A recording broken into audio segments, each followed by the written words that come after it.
Hello student, good morning to all.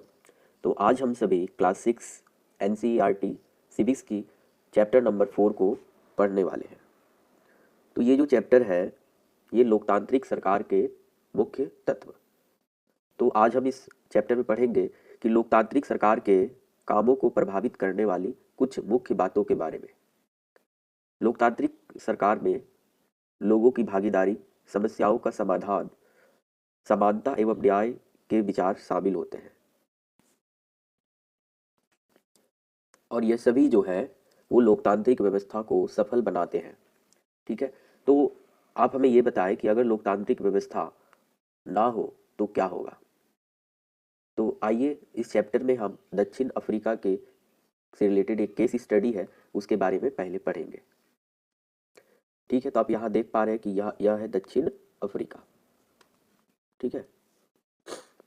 तो दक्षिण Africa एक ऐसा देश है जहाँ कई प्रजातियों के लोग रहते हैं, जैसे कि श्वेत, अश्वेत और जिनकी त्वचा का रंग सांवला है, जैसे कि भारतीय। तो इसमें जोहानसबर्ग में रहने वाली एक 11 साल की लड़की है जिसका नाम है माया नायडू। वह एक दिन अपने घर की सफाई के दौरान उसे अखबारों के कुछ कतरनी कतरनी और तस्वीरों से भरा हुआ एक एल्बम मिलता है। तो उसमें एक 15 साल के स्कूल जाने वाले लड़के की बहुत सारी तस्वीरें थी। तो माया अपनी माँ से पूछती है कि ये तस्वीर किसकी है। तो माँ कहती है कि यह हेक्टर पीटरसन है, जिसको पुलिस ने गोली मार दी थी। तो माया को यह बात सुनकर बड़ा ही अचंभा हुआ। तो उसने पूछा कि क्यों। तो उसकी माँ बताते हुए ये बोलती है कि दक्षिण अफ्रीका जो है वो पहले रंग भेद कानून से शासित था। ठीक है। रंग भेद यानी कि चमड़ी के रंग के आधार पर भेदभाव करना। तो दक्षिण अफ्रीका में कई प्रजातियां इसी आधार पर अलग अलग समूहों में बटी थी। तो वहाँ के कानूनों के मुताबिक जो श्वेत लोग हैं और जो अश्वेत लोग हैं, भारतीय लोग जिनका त्वचा का रंग सांवला है, वो एक दूसरे से संबंध नहीं बना सकते थे, मतलब कि शादी विवाह आपस में नहीं कर सकते थे। ठीक है। और विभिन्न प्रजातियों के लोग एक दूसरे के आसपास भी नहीं रहते थे और सारी अच्छी सुविधाएं श्वेत लोग ही फायदा उठाते थे। ठीक है। और श्वेत लोगों को वोट देने का भी अधिकार नहीं था। और अश्वेत लोगों के पास जो बंजर जमीनें होती थी, जो खेती के लिए उपयुक्त नहीं होती थी, वो जमीनें अश्वेत लोगों के पास होती थी, जबकि श्वेत लोगों के पास अच्छी जमीनें होती थी। और तो और अस्पताल जाने की जो गाड़ियाँ होती थी उसमें जो अच्छी सुविधाएं होती थी वो श्वेत लोगों के गाड़ियों में होती थी, जबकि अश्वेत लोगों के लिए जो गाड़ियाँ होती थी उनमें कोई भी ऐसी सुविधाएं उपलब्ध नहीं होती थी। इसके अलावा रेल एवं बस श्वेत और अश्वेत लोगों के लिए अलग अलग होते थे, उनके बस स्टैंड भी अलग हुआ करते थे। ठीक है। तो माँ जो है, माया की माँ उसे आगे बताते हुए यह कहती है कि दक्षिण पश्चिम हिस्से में एक शहर था जिसका नाम था सोवेटो। ठीक है। सोवेटो, जहाँ सिर्फ अश्वेत लोग ही रहा करते थे। तो हेक्टर पीटरसन भी वहीं रहता था। वहाँ के श्वेत लोग अफ्रीकांस भाषा बोलते थे। ठीक है। और हेक्टर जिस समुदाय से संबंध रखता था वो जूलू भाषा बोला करते थे। तो विद्यालय में एक बार ऐसा हुआ कि हेक्टर पीटरसन के साथियों को अफ्रीकांस भाषा सीखने के पर जोर दिया गया। तो अफ्रीकांस सीखने का जो विरोध कर रहे थे हेक्टर पीटरसन और उनके साथियों ने, तो वहाँ के पुलिस ने उनका विरोध किया और हेक्टर पीटरसन और उनके सहपाठियों को बड़ी बेरहमी से पीटा और भीड़ पर गोलियां बरसाई। वो दिन था 16 जून 1976, जहाँ पे हेक्टर पीटरसन को गोली लग जाती है और उसकी मृत्यु हो जाती है। तो ये लोकतांत्रिक सरकार में जो है भागीदारी सबसे पहले उनको दिया जाता है। लेकिन जब दक्षिण अफ्रीका में रंग भेद से जो शासन चलती थी उसमें ये बात नहीं थी। तो अफ्रीकी राष्ट्रीय कांग्रेस और उनके जाने माने नेता नेल्सन मंडेला ने रंग भेद के खिलाफ लंबे समय तक संघर्ष किया और अंततः 1994 में उन्हें सफलता मिली और दक्षिण अफ्रीका एक लोकतांत्रिक देश बना और तब से सभी प्रजाति के लोग बराबर माने जाने लगे।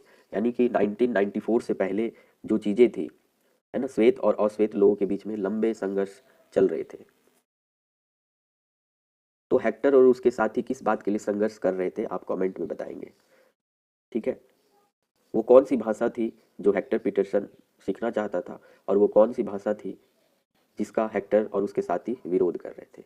तो आइए अब समझते हैं कि लोकतांत्रिक होने का हमारे लिए क्या महत्व है।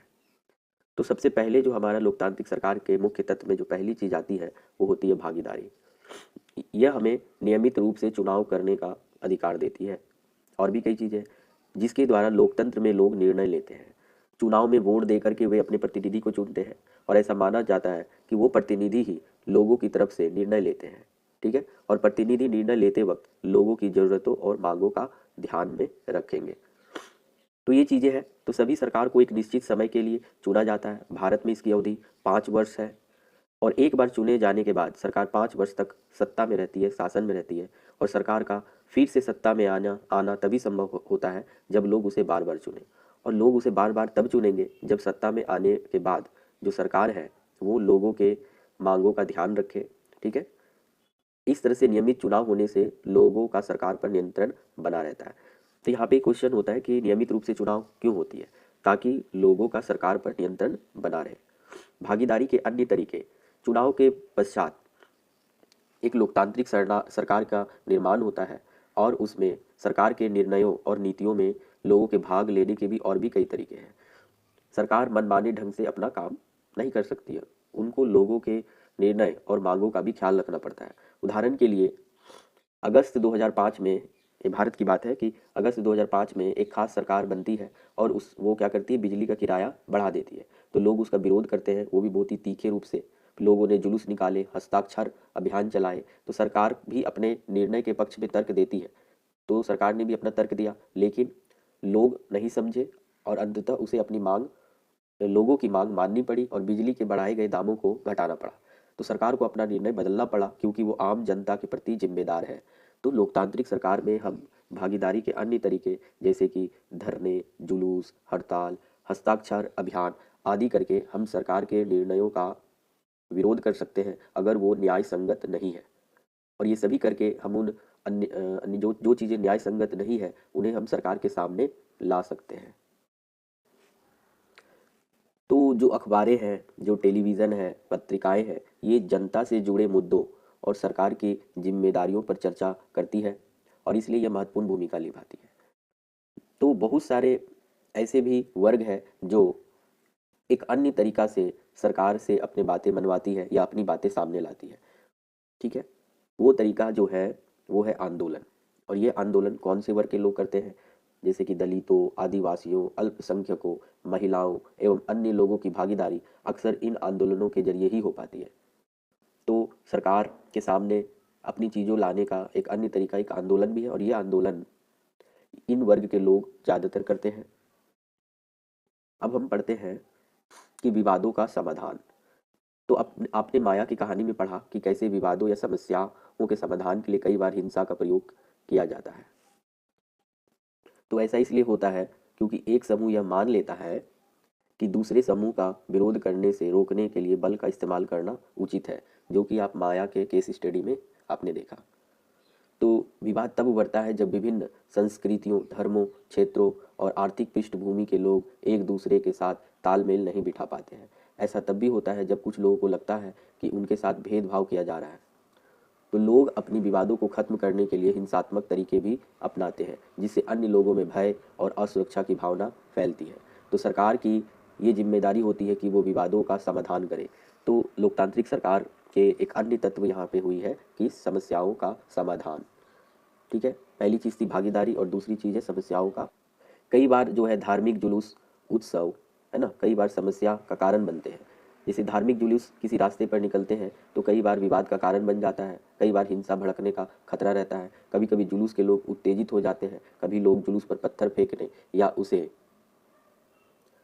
रोकने की कोशिश कर सकते हैं। तो सरकार, पुलिस ऐसे मौके पर बहुत ही महत्वपूर्ण भूमिका निभाती है। यानी कि सरकार, खासकर पुलिस, यानी कि पुलिस भी सरकार की एक निम्न शाखा है। ठीक है, ये सरकार से जुड़ी हुई चीज़ें हैं जो इन चीज़ों को रोकती है। पुलिस की जिम्मेदारी यह सुनिश्चित करती है कि आपस में टकराव की स्थिति पैदा ना हो, हिंसा ना भड़के। ठीक है, वो सभी को एक जगह बिठाकर बात करवाती है ताकि विवाद का समाधान निकल सके।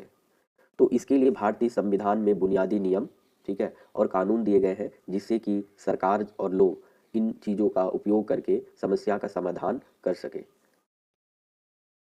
कई बार जो है नदियाँ भी विवाद का कारण बन जाता है, जैसे कि कर्नाटक और तमिलनाडु के बीच ये जो नदी है, आप यहाँ पिक्चर में देखेंगे, ठीक है। तो ये जो नदी है, तो ये नदी के ऊपर में, ठीक है, कर्नाटक का कृष्ण सागर बांध, कावेरी नदी है ये, के ऊपरी छोर पर है। ये बहुत ही इंपॉर्टेंट है एग्जाम से रिलेटेड, ठीक है। कर्नाटक का जो बांध है कृष्णा राजा सागर बांध, यह ऊपरी छोर पर है, जबकि तमिलनाडु का मैटूर बांध नदी के निचले सिरे पर है। और पानी की जरूरत सभी को होती है, तो जब तक ये कर्नाटक अपने ज़रूरतों को आपूर्ति नहीं करेगी तब तक वो नीचे जो मेटूर बांध है वहाँ पर पानी नहीं छोड़ती है। तो कभी कभी कर्नाटक, है ना, और तमिलनाडु के बीच कावेरी की समस्या, कावेरी नदी के जल का जो बंटवारा है उससे संबंधित समस्या उत्पन्न हो जाती है, और इसके लिए राष्ट्रीय सरकार को बीच में आना होता है, ठीक है। इससे पता चलता है कि जो राज्य है, राज्यों के बीच का जो समाधान है, विवादों का जो समाधान है, वो कौन करती है? हमारा राष्ट्रीय सरकार, जिसे हम केंद्रीय सरकार भी कहते हैं, ठीक है। तो ये जो राष्ट्रीय सरकार है ये दोनों के बीच आती है और राज्यों के लिए पानी का सही बंटवारा हो जाए, इसके लिए वो समस्या का निदान करती है। और लोकतांत्रिक सरकार के तत्व में एक और तत्व आती है, वो है समानता एवं न्याय। तो लोकतांत्रिक सरकार के मुख्य विचारों में से एक है ना, न्याय एवं समानता के प्रति वचनबद्ध होना। न्याय एवं समानता को एक दूसरे से अलग नहीं किया जा सकता है। ये तभी संभव है जब हम आपस में भेदभाव ना करें, जिससे कि समानता होगी और न्याय खुद ब खुद हो जाएगी। तो जो चीज़ें माया की कहानी में सरकार ने क्या किया, और जो हम डॉक्टर अंबेडकर की कहानी में, ठीक है, इससे पहले डॉक्टर अंबेडकर की कहानी आई थी जहाँ पे अस्पृश्यता के व्यवहार से उन्हें ठेस पहुंची थी, और माया को यहाँ पे रंग भेद से ठेस पहुंची, यानी हेक्टर पीटरसन को रंग भेद का जो है विरोध झेलना पड़ा था। तो हम अगर भारत की बात करें तो भारत में जो दलित लोग हैं उन्हें अस्पृश्यता का जो है भेदभाव झेलनी पड़ी थी, जिसके कारण इन लोगों को शिक्षा, स्वास्थ्य एवं यातायात की सुविधाओं से वंचित रखा गया था। पहले हालत यह थी कि उन्हें सार्वजनिक मंदिरों में घुसने तक नहीं दिया जाता था। तो डॉक्टर अंबेडकर और कई अन्य महान नेताएं जो है इनके बारे में जो है जोर देकर कहा कि यह प्रथा अमानवीय है, ठीक है। न्याय तभी प्राप्त हो सकता है जब लोगों के साथ बराबरी का व्यवहार हो।